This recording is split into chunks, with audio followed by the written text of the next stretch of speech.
Ciao, sono Ellis e buon 2024. Inizio subito questo primo video del 2024, appunto, facendovi gli auguri di buon anno. Come è consuetudine, il primo video dell'anno di solito è la top 10 dei drammi che mi sono piaciuti di più tra tutti quelli visti nell'anno appena concluso. Quindi andiamo a vedere i 10 drammi preferiti visti nel 2023, non necessariamente però mandati in onda nel 2023, perché sapete che io salto fra drammi nuovi, drammi vecchi, drammi più vecchi e non mi faccio certo limitare dalla data di messa in onda. Pronti? Via, partiamo. Alla posizione numero 10 tra i drammi miei preferiti del 2023 c'è The Beauty Inside, dramma non del 2023 appunto, che parla della storia di questa attrice che soffre di una condizione che le fa cambiare le sembianze del suo corpo una volta al mese, che si incontra con un CEO di una super mega famiglia miliardaria che invece ha un problema di riconoscimento dei volti. I due intrecciano una relazione molto bella, molto interessante, che va anche un po' in profondità in merito alle rispettive difficoltà che i due affrontano nella loro vita, dovute appunto alle condizioni della loro stessa esistenza, che purtroppo a un certo punto si incaglia in uno snodo di trama che secondo me non ha senso di essere. I due man mano vanno avanti appunto nella relazione, scoprono di avere un punto del passato in comune, nella fattispecie l'incidente che ha causato il suo problema di riconoscimento dei volti è stato causato da lei, che in quel momento ha subito la sua prima trasformazione, quindi è scappata dalla stanza d'albergo in cui si trovava in preda al panico, comprensibilmente appunto, visto che non si riconosceva più allo specchio. Lei si sente in colpa e lo pianta, nonostante le rassicurazioni di lui che questa cosa di fatto non cambi i sentimenti che nutre verso di lei. No, lei se ne va, si ritira dalle scene per un certo periodo, non succede assolutamente nient'altro finché lui non se la va a riprendere, perché siamo arrivati all'episodio numero 16, quindi dobbiamo concludere il dramma con un lieto fine. Ripeto, questo snodo di trama non ha senso alcuno, perché non porta a una riflessione di lei su se stessa, nel caso servisse, perché ripeto, l'incidente non è stato causato volontariamente, ma appunto perché lei era in preda al panico dovuto a questo repentino cambiamento della sua apparenza. E non è stata una cosa cercata o causata con intento malevolo, appunto è un incidente. Però niente, lei decide di sentirsi in colpa e di piantarlo per 2 puntate, ma di fatto senza, non solo senza motivo, ma anche senza far nulla per, non lo so, in un certo senso mettere la sua anima in pace rispetto a questo episodio del passato. Tant'è che, ripeto, lui a un certo punto torna operato e sanato da questo problema che aveva appunto nel riconoscimento dei volti, se la ripiglia e vanno avanti da dove si erano interrotti. Ok, molto interessante, assolutamente inutile ma molto interessante. Il dramma comunque nel suo complesso è davvero fatto molto bene, buona interpretazione da parte di entrambi gli attori principali, buona interpretazione anche da parte del cast di contorno e una buona com'è che si può dire? Mi ricordo di aver usato questa espressione quando ho fatto la recensione. È un dramma che non è timido con le emozioni, perché va a esplorare proprio le eventualità più fastidiose legate alla condizione di ciascuno. Ecco, e quindi è bello vedere che gli sceneggiatori non si sono trattenuti, non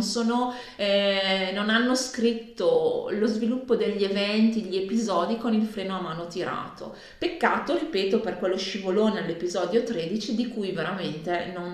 ancora non mi so dare spiegazione. Comunque, Posizione numero 10. Faccio una premessa adesso, dopo la posizione numero 10, ho visto tanti drammi che mi sono piaciuti nel 2023, più probabilmente di quelli che mi aspettassi. Quelli che sono rientrati nella top 10 sono quelli che, rivedendoli a distanza di tempo, rileggendo i titoli a distanza di tempo, avevano comunque un impatto emotivo ancora vivido su di me, ok? Non che quelli che sono stati esclusi non l'avessero, non che le mie opinioni positive espresse su altri drammi che non sono stati inclusi nella top 10 fossero delle impressioni false, cioè rimane la mia impressione positiva. Facendo però il paragone ho fatto anche poi una scelta tra quelli appunto, fra virgolette, più meritevoli, ma ripeto, come risultato di un paragone del tipo tra due drammi ugualmente, che mi sono ugualmente piaciuti, ho scelto quello che in qualche modo aveva un quid in più, ecco, per entrare appunto nella top 10. Posizione numero 9, drama del 2023, drama coreana, posizione numero 10, drama coreano, posizione numero 9, See You in My 19th Life. Drama con una delle mie attrici preferite che interpreta una donna che ha memoria delle vite passate, nella fattispecie di tutte le 18 vite vissute precedentemente, e che si trova nel momento degli eventi alla 19ª vita ed è decisa a rincontrare l'amore che aveva appunto visto, conosciuto durante la 18ª vita, che era ancora all'epoca un bambino e che nel frattempo è diventato un uomo. Lei però deve anche trovare lo snodo che determina il fatto che lei si ricordi tutte le vite precedenti, che non è una cosa normale. E lo deve fare perché le persone delle vite precedenti che lei incontra nella vita attuale, quando vengono a sapere chi è lei, chi è stata lei nella vita precedente, hanno delle conseguenze negative e quindi lei deve mettere un freno a questa cosa per il loro bene. Allo stesso tempo però non vuole rinunciare all'amore che ha trovato nella 19ª vita, che rincorreva dalla 18ª appunto, perché come si fa a rinunciare all'amore? Quindi deve trovare una convergenza fra questi due problemi. Cast molto bello, il dramma non è perfetto sotto tutti i punti di vista, però ha comunque una poeticità e una sua identità davvero molto peculiare. La storia a me è piaciuta molto perché l'ho trovata molto originale, nonostante nel 2023 il tema della nuova vita, delle vite passate, delle seconde possibilità si riproponga in diverse salse. Qui ha secondo me un taglio, ripeto, più originale rispetto a molti altri drammi, anzi rispetto a tutti gli altri drammi con un tema anche vagamente analogo. L'interpretazione, ripeto, dei due attori protagonisti mi ha convinto tantissimo e quindi l'ho piazzato alla 9ª posizione della mia classifica di gradimento. Alla posizione numero 8, sempre dramma del 2023, Perfect Marriage Revenge. È un dramma che ho apprezzato molto perché mantiene tutte le promesse senza volontà di strafare. Ed è un dramma che ho apprezzato molto grazie anche al fatto che, avendo letto il manual da cui è tratto, ho trovato l'adattamento in dramma appunto molto calzante, molto fedele all'originale, anche magari quando devia in qualche dettaglio. La storia è di questa donna che vittima di un matrimonio assolutamente infelice e maltrattata da tutti i membri della sua famiglia adottiva, appunto per la sua identità di figlia adottiva, ha la possibilità di rivivere una seconda vita quando perde la vita tragicamente nella prima. E nella sua seconda vita, venuta a sapere appunto poco prima della morte di certi dettagli riguardanti sia il marito che la sposata solo per stare vicino alla sorellastra di cui lui è profondamente innamorato, sia la famiglia che veramente l'ha sempre trattata a pesci in faccia, usandola anche come capro espiatorio per sfuggire a delle accuse molto pesanti. Dicevo, nella seconda vita è determinata appunto a ottenere vendetta, e lo fa alleandosi con l'erede di un'altra famiglia super mega ricca, che era anche l'uomo su cui la sorellastra aveva messo gli occhi. Questo tizio è sempre stato innamorato di lei, ma non aveva mai avuto il coraggio e l'opportunità di dichiararsi, e quindi è ben disposto a mettersi al suo servizio. E quindi storia d'amore con tutti, diciamo, le caselline della vendetta che vengono spuntate in maniera positiva. Ripeto, non è un dramma capolavoro nella storia dei drammi, però l'ho trovato un dramma molto onesto, nel senso che tutte le premesse vengono esaudite a pieno: il proposito di vendetta, la storia d'amore, c'è proprio una soddisfazione nella realizzazione di tutto quanto viene fatto intendere si verificherà. E in più il fatto che mi sembra siano 12 episodi o 14, adesso mi sfugge un attimo, penso 12, il fatto che sia anche molto compatto lo rende anche molto ritmato. Non ci sono episodi in cui c'è un calo di ritmo, un rallentamento nella tensione. Ogni episodio succede qualcosa, ogni episodio la trama progredisce, e quindi, ripeto, senza strafare, questo dramma porta a casa il risultato in una maniera in cui i drammi magari anche più blasonati, fra virgolette, non riescono, e quindi io l'ho apprezzato davvero davvero tanto. Posizione numero 8, Perfect Marriage Revenge. Alla posizione numero 7, altro dramma del 2023, My Perfect Stranger. Anche qua abbiamo il tema, diciamo, in un certo senso della seconda possibilità, però declinato in maniera un pochino diversa, perché è la storia di questa ragazza che dopo la morte per apparente suicidio della madre incappa in un tizio con una macchina del tempo che la catapulta 28 anni prima rispetto al tempo presente. 28 o 18, adesso mi sfugge un attimo il tecnicismo. E quindi, memore della vita familiare assolutamente infelice che lei ha vissuto e che anche sua madre ha vissuto, è determinata a prevenire l'incontro dei suoi genitori, anche se questo comporterebbe poi il fatto che lei poi non venga più alla luce. Però appunto talmente scottata in maniera, ripeto, negativa dall'esperienza familiare, causata anche da un padre che non è mai stato attento alla famiglia ed era più alcolizzato che non, è decisa appunto a prevenire, ripeto, l'incontro dei suoi genitori nel passato. E qui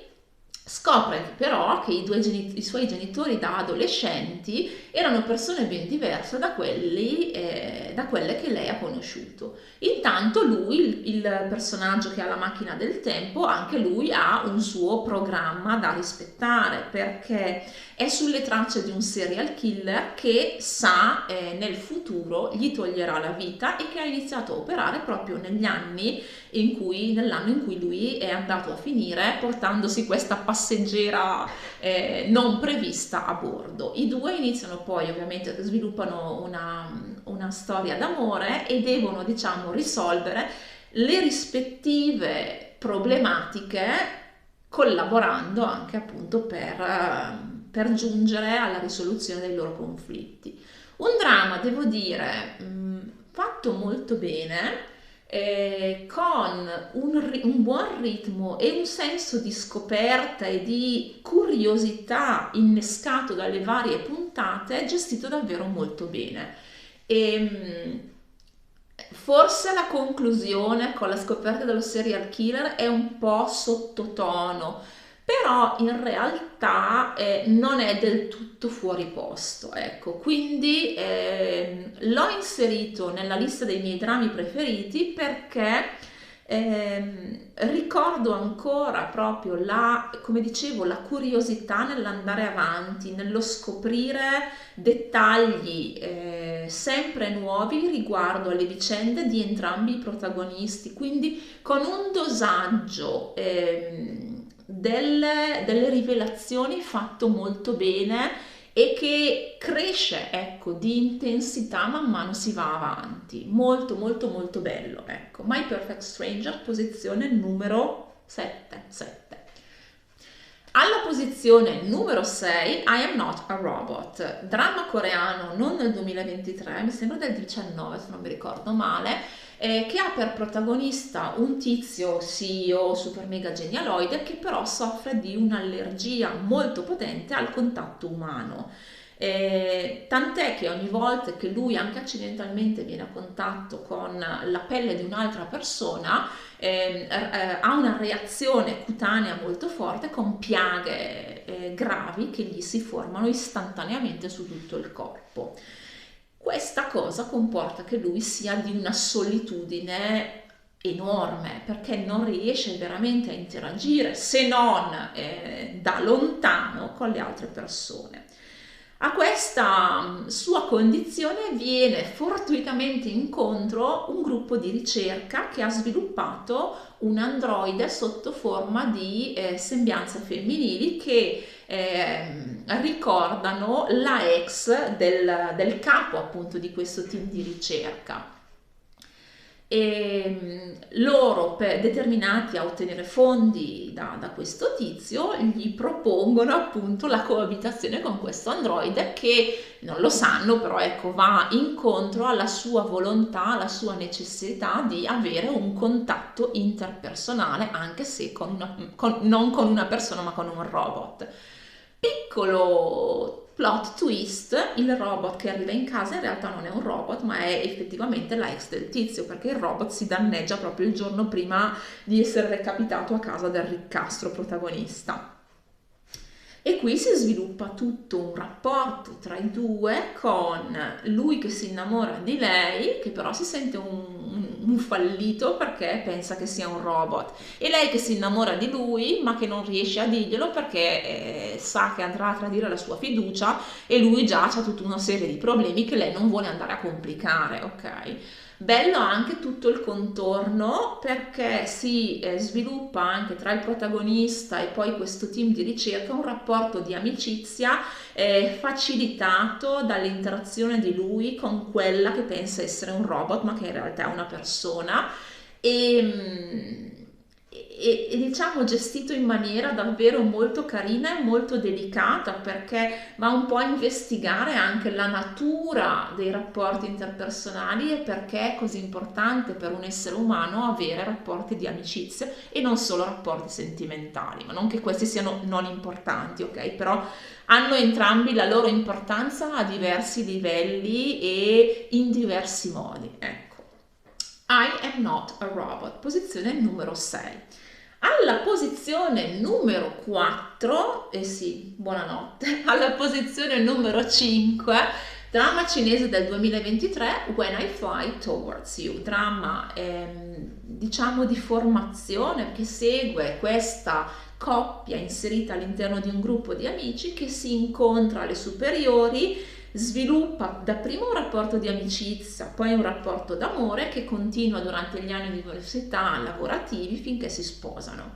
Molto belle, finalmente un dramma in cui i due protagonisti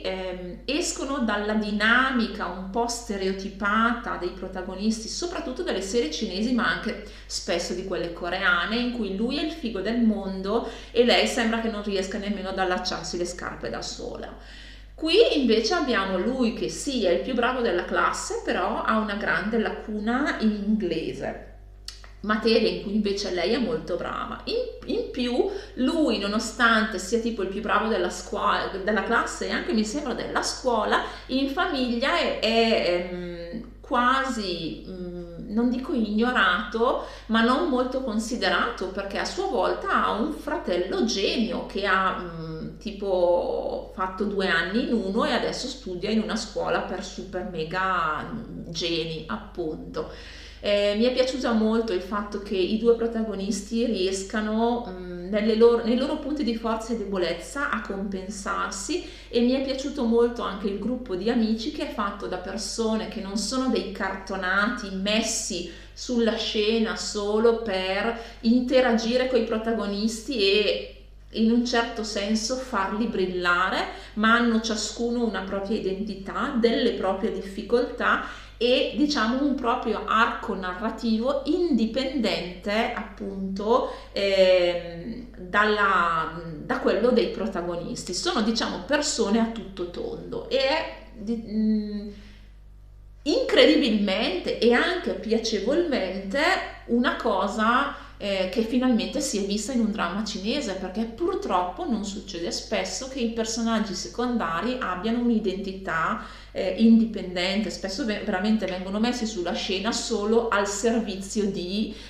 protagonisti, dei personaggi principali. Invece qua ciascuno, ripeto, ha la propria identità e questo contribuisce a creare una dinamica tra il gruppo molto accattivante da vedere, molto interessante, perché sembrano dei personaggi reali finalmente, non dei burattini messi lì giusto per fare scena. È molto bello, molto, molto delicato, un dramma che io definii a suo tempo un dramma di comfort, perché è davvero molto bello da vedere, non c'è un ritmo di quelli incalzanti, però c'è una progressione naturale che segue proprio lo sviluppo della relazione interpersonale con le difficoltà, con i piccoli diciamo sobbollimenti emotivi tipici da prima dell'adolescenza e che poi si invece stabilizzano una volta che la relazione, soprattutto quella dei protagonisti, diventa più matura e confluisce poi nel lieto fine del matrimonio, eccetera, eccetera. Molto bello. When I Fly Towards, posizione numero 5. Alla posizione numero 4, un altro dramma coreano del 2023, successo stratosferico di Disney Plus, il dramma è Moving, che parla di un gruppo di persone dotate di superpoteri e c'è anche qui l'incontro fra diverse generazioni. Dico anche qui perché è un tema anche questo che è ritornato in più drammi visti nel 2023, uno tra tutti quello che abbiamo visto in classifica, che è My Perfect Stranger, in cui c'è la figlia che incontra i genitori da giovani. Mi viene in mente un altro titolo che non è in classifica, ve lo dico già, che è Twinkling Watermelon, in cui di nuovo il figlio incontra i genitori quando loro erano adolescenti. Ecco, questa cosa, in questo caso non c'è un incontro di generazioni, nel senso di figli che vedono i genitori quando erano giovani, però ci sono due situazioni analoghe, perché c'è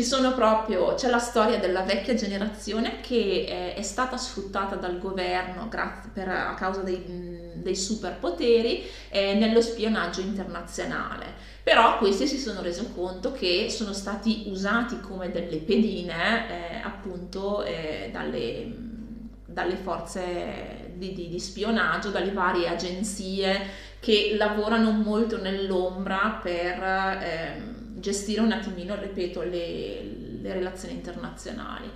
E una volta che questa prima generazione si trova ad avere figli, è determinata a mettere al sicuro questi figli dalle mire governative che puntano a replicare quanto già successo appunto con la prima generazione. E però voglio dire, questa nuova generazione comunque è fatta di persone, di ragazzi, ecco, che hanno le loro aspirazioni, le loro difficoltà, che risentono, magari non comprendendo bene il motivo che ci sta dietro, di un certo tipo di stile di vita imposto dai genitori. Ed è bello vedere poi come questa volontà dei genitori di proteggere i figli trovi uno specchio anche in altri paesi, nella storia delle spie di altri paesi. Mi viene in mente nella fattispecie nella storia di spie nordcoreane che hanno,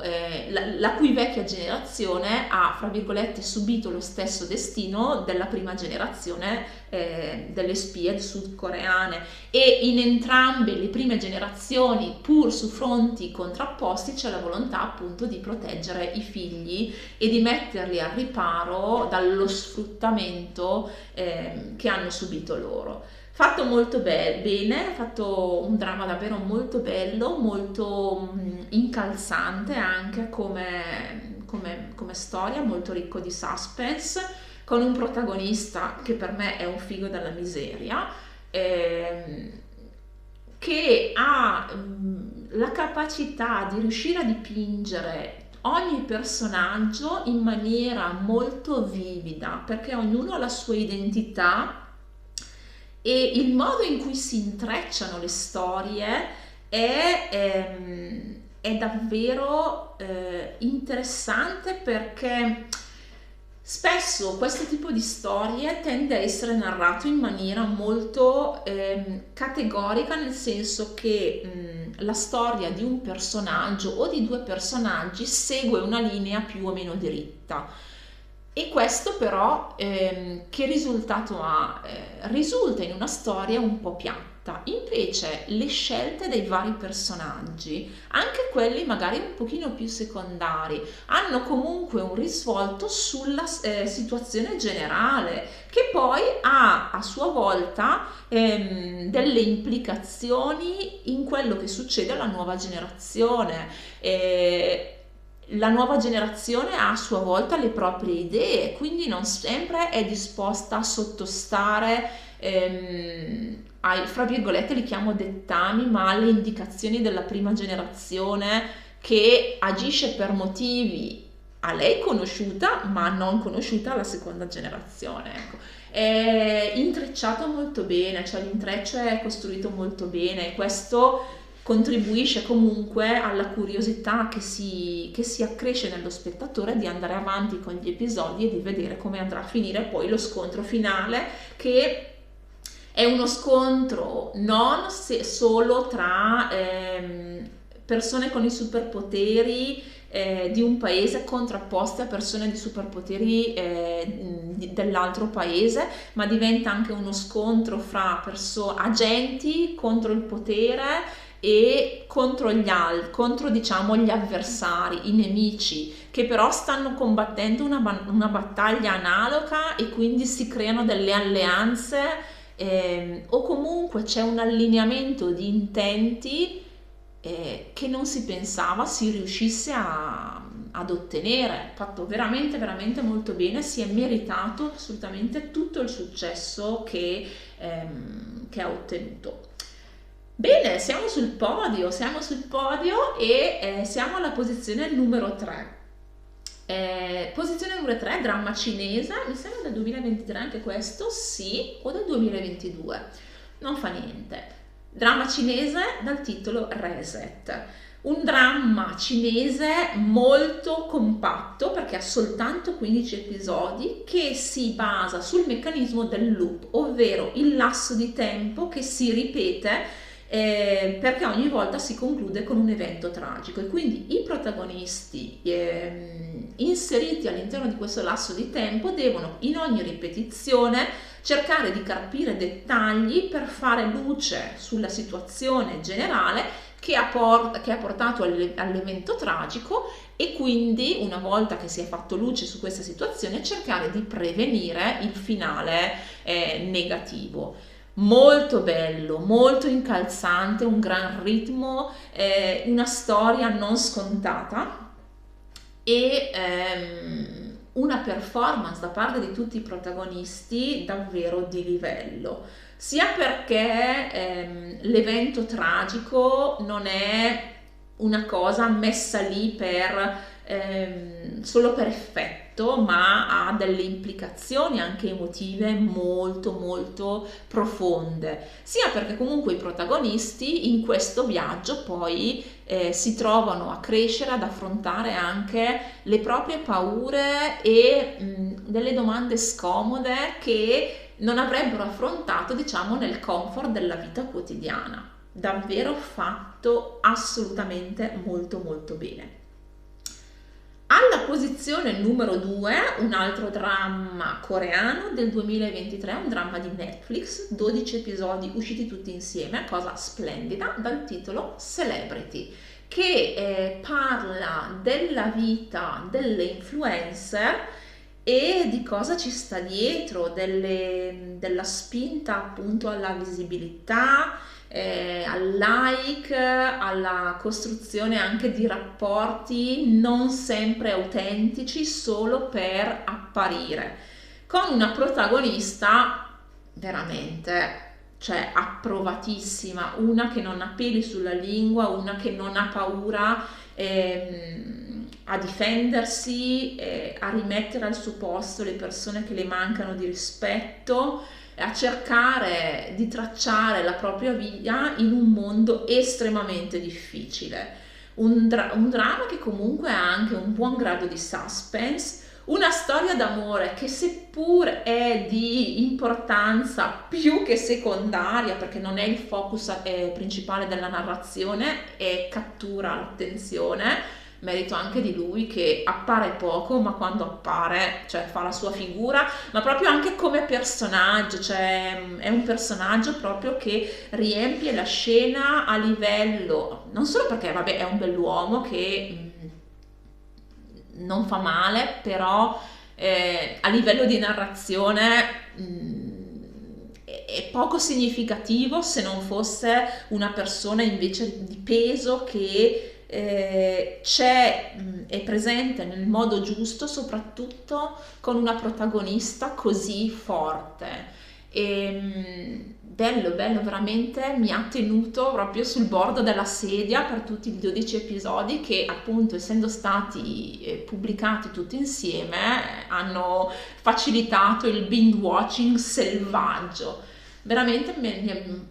bello, bello, bello, bello. Bene, siamo alla testa della classifica, un dramma che è, di cui adesso vado a dirvi il nome, su cui non ho avuto dubbi. Quando ho pensato, ho dovuto scegliere i 10 drammi che mi sono piaciuti di più tra quelli visti del 2023, non avevo dubbi che questo fosse in testa alla classifica per un motivo molto semplice. Lo strascico emotivo che mi ha lasciato dopo la visione è stato, non è stato uguagliato da nessun altro dramma che io ho visto nel 2023. È la seconda stagione di un dramma che è andato in onda a cavallo tra il 2022 e il 2023, che io ho guardato, questa prima stagione l'ho guardata veramente quasi in volata, perché volevo arrivare a vedere invece questi 10 episodi che si sono confermati il mio dramma preferito dell'anno. Il dramma di cui parlo è Alchemy of Soul, stagione 2. Io so che sarò uno dei pochi, lo dissi anche quando ho fatto la recensione, che ha preferito la seconda stagione rispetto alla prima. Non è un problema, perché la dinamica... Allora, la storia è comunque interessante. Vi lascio ho fatto una recensione che era lunghissima su questo dramma. Vi lascio la recensione che ho già fatto per la trama. Metto 2 punti giusto per cercare di capire per sommi capi. Lui, che dalla prima stagione è sempre stato... Lui era figlio di un mago, che però a causa delle circostanze fosche della sua nascita è stato posto in una condizione che non gli permetteva di coltivare la magia, e questa cosa ovviamente in lui, nato in un'associazione, in un gruppo di persone, nato e cresciuto in un gruppo di persone che invece hanno sempre praticato la magia, ha causato una frustrazione enorme. Incontra lei che è un'assassina di maghi, tra l'altro, che si è reincarnata però in un corpo molto debole, e quindi ha perso tutta la sua capacità che aveva nella vita precedente. Lei si è reincarnata grazie a questo incantesimo proibito, che è l'alchimia delle anime, che permette di trapiantare l'anima di un corpo morente in un altro corpo. I due fondano un sodalizio di quelli un po' sui generis, perché lei è l'unica che è disposta a formare lui, quando tutti i membri della sua stessa famiglia allargata invece gli hanno sempre